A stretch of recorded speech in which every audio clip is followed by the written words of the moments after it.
Hello again everybody, hope you're good. In my last video I spoke a bit about how I came to know that how I came to be taught by the Holy Spirit that 144,000 is a symbolic number.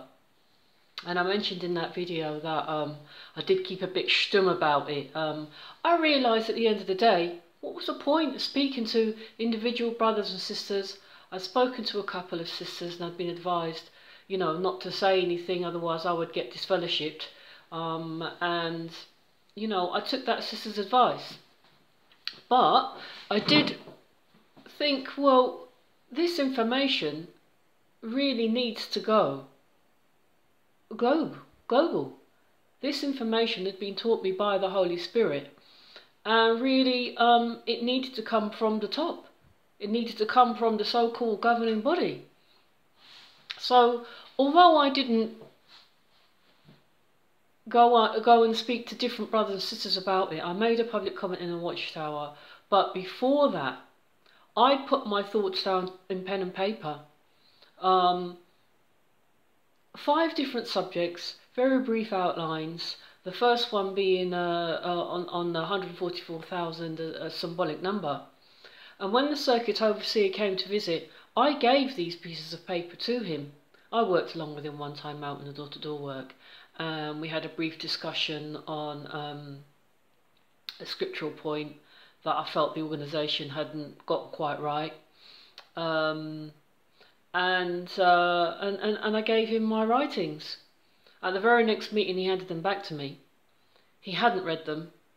And I did feel a bit disheartened about the whole thing, but I kept it in prayer to Father, and at a later date,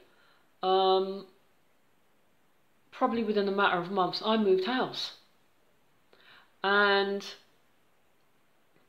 the very first meeting I went to in this, because I changed territory, I changed Kingdom Halls, I went directly up to the presiding overseer.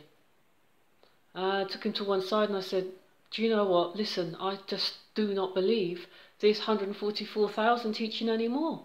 It's not a literal number, it's a symbolic number. Anyway, the presiding overseer said he would come round and talk to me about it. So we made an arrangement, and time arranged, knock at the door, and lo and behold, there's only the presiding overseer standing there at the door. I was expecting 2 brothers to come around, being as I was a single sister.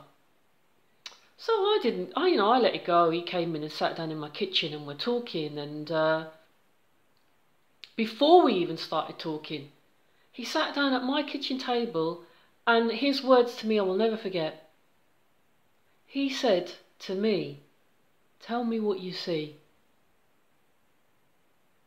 So he had come round by himself because he felt possibly I had something to teach him. And he could not have been taught by a woman in front of another brother. Anyway, I went on to discuss what I believed to be the truth on the 144,000. And during that discussion, he kind of smirked at certain points, and other points he gave. Most of the time he said nothing at all, he just listened to what I had to say. And he did not disagree with me. But at the end of the conversation, I said to him fairly confidently, look, you know, you're only here by yourself. I'm happy to go before a panel of 3 or 4 elders.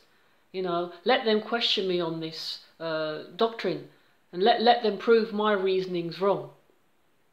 But, you know, he went away, and that never happened.